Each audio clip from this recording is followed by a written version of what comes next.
This morning on WJCL 22 Morning News at 6, a Savannah State student athlete's immigration status is under scrutiny after being detained by ICE. Why federal officials say it led to his detention. The extreme heat and humidity is in the forecast today. Triple-digit real feel. I'll detail that for you next. Plus, new crime numbers released after the Coligny Beach shooting, why some Hilton Head community members say that they still have safety concerns. WJCL 22 Morning News at 6 starts right now, and thanks for starting off your Thursday morning bright and early with us here on WJCL 22 News. Good morning, I'm Lydia Blackstone. Want to get right over to meteorologist Jonathan Myers on a very warm day. Those numbers behind me, that's not exactly what it feels like. It feels a little warmer, right? That's what it's going to feel like later today, Lydia, those triple-digit real feel. And we do have a very hot weather coming up for us today. The temperature is probably feeling like close to anywhere between about 108 and maybe as high as 112 for some of us.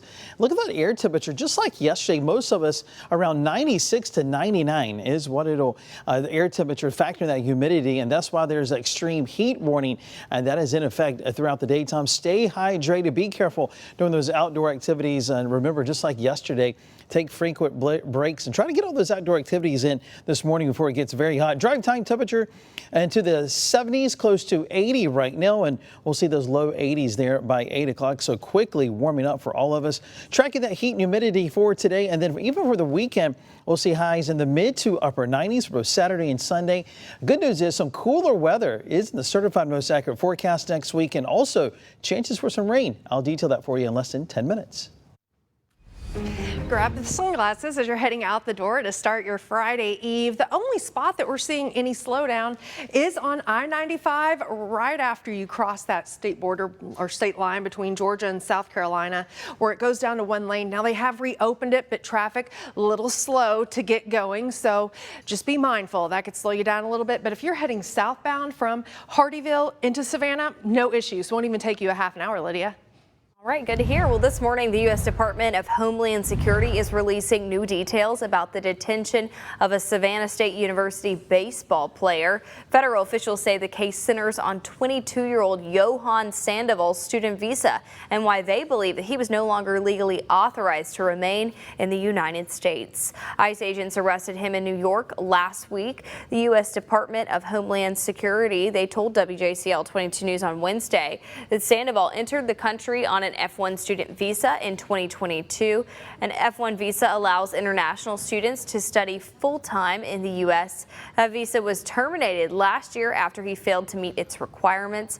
Eddie Delgado, civic coordinator with the Savannah immigrant advocacy organization Migrant Equity Southeast, calls it a possible administrative error. To my understanding is that the only way they would get terminated if they were out of school. If they were no longer studying. This is an unnecessary detention. By ICE's standards, detention is supposed to be non-punitive. The treatment that this student is gonna face is going to be it's going to be very tough. To keep that status, students must remain enrolled. They have to maintain their status, of course, with immigration and their paperwork, and continue to meet federal requirements. The Department of Homeland Security says that Sandoval remains in ICE custody as he awaits removal proceedings. Legal efforts are happening right now to get Johan Sandoval released from that ICE detention center. It's right now he's in Western New York. His lawyer tells us this is a bureaucratic mistake and it's caused catastrophic consequences. He had no idea that he was in any violation of his immigration status. From his perspective, everything was fine. His immigration status was fine, and he had no reason to worry. And somewhere along the line, his old I-20 was terminated, and a new I-20 was not produced, which meant that, according to the federal government, they had no record of him being enrolled. But he was indeed enrolled at Savannah State University. He was a star on the baseball team. We have his academic records. This is a minor bureaucratic issue that has led to catastrophic consequences. Is your client a threat to public safety? Absolutely not. Johan is an outstanding member of the community. There's no reason for him to be detained. He's a upstanding member of the community. He's a star baseball player. He's a good student. There's no reason for him to be detained. He's not a threat to anyone. We need to get him released so he can fix up his paperwork, and that we can get him back, in the classroom and back on the ball field. What's your plan to help your client? We've already reached out to the detention facility. We've reached out to ICE, who have the authority to release him on bond. We've asked for that.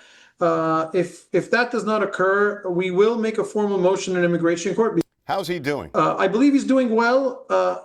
He'd be a lot better if he was released. So that's the most important thing. Let's get him out of detention.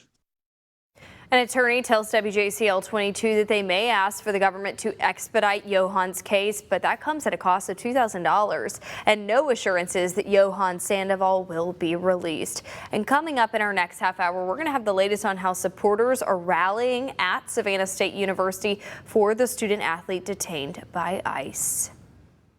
Well, it's another dangerously hot day across our area, and relief from that heat is available if you need it.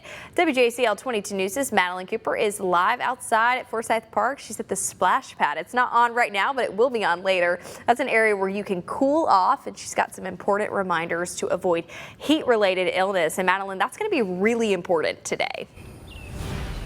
Yeah, absolutely, Lydia, because you're right. It's not on right now, and it's not too bad because the sun's not up. But once the sun does come up, it's going to get really hot. And so it's important to make sure that you are staying cool today. We're expecting tons of people, kids, families, to be out here in the water to make sure they're staying cool in this dangerous heat. Take a look at your screen here. This is a map of the cooling centers across our area. Splash pads are open from 9 to 8 p.m. and pools are open 1 to 5. And some reminders here to stay safe in the heat. Of course, drink your fluids. Stay out of the sun if possible. Check on your loved ones. Don't leave your kids or your pets unattended, and know the signs of heat exhaustion. And again, those splash pads are open from 9 to 8 here at the Forsyth Park splash pad. Make sure you stay cool and stay safe in this heat. Back to you, Lydia.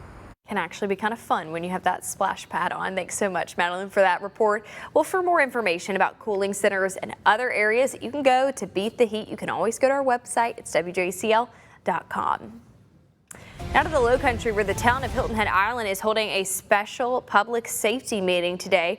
This is as the July 4th shooting on Coligny Beach that has some in Beaufort County questioning whether enough is being done to keep the public safe. 8 people were hurt in that shooting, and 4 people have been charged and arrested. County numbers show that reported crime was down about 26% from last year. BCSO data submitted to SLED shows that crime rates dropped from just over 5,400 in 2024 to 4,017 in 2025. First thing that we should be doing is protecting and preserving what we love, the people in our environment. Sheriff PJ Tanner is expected to address the community at today's meeting. He says public safety conversations, they should include sustained crime prevention. WJCL 22 News has reached out to Tanner for an update on Tuesday, but he was unavailable for comment.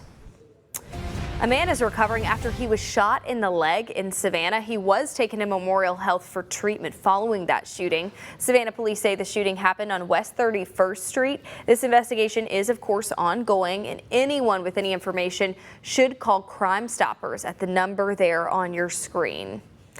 This week, Savannah police, they have arrested a 17-year-old in connection with an armed robbery and a shooting investigation. Officers say that Bryson Love was taken into custody Monday, nearly 2 months after the May 6 incident on East 51st Street. Love faces several charges that include armed robbery, aggravated assault, and multiple firearm offenses. The investigation there remains ongoing. There's some breaking news this morning. Singer Bonnie Tyler has died after battling an illness. The Welsh singer, best known for her song Total Eclipse of the Heart, died in a hospital in Portugal last night after battling an illness, according to a statement from her family. Tyler was 75 years old. New this morning, Clemson University's Board of Trustees, they're going to meet this morning. That's to discuss the search for a new president. This comes just 2 days after the president-elect, Kevin Gushwitz, announced that he was staying at Michigan State. It's still unclear if 2 other finalists who were announced earlier this year that you see there on your screen, they were announced earlier this year to be potential Clemson presidents. They are if they're still interested in the position. The Board of Trustees says that they're going to continue the national search, but there's no word on if the university will spend beyond the amount, the $200,000 it's already committed to a private Texas search firm. Today's meeting is at 9:30 a.m. Happening today, you could find your flow in nature at the Coastal Georgia Botanical Gardens in Savannah. Today is your last chance to join the garden's summer yoga classes for both children and adults. The last adult class will be held today, while yoga for kids ages 4 and up, that takes place tomorrow. Each class is $20 and led by experienced instructors. The event will take place on the garden terrace from 9:30 to 10:30 a.m.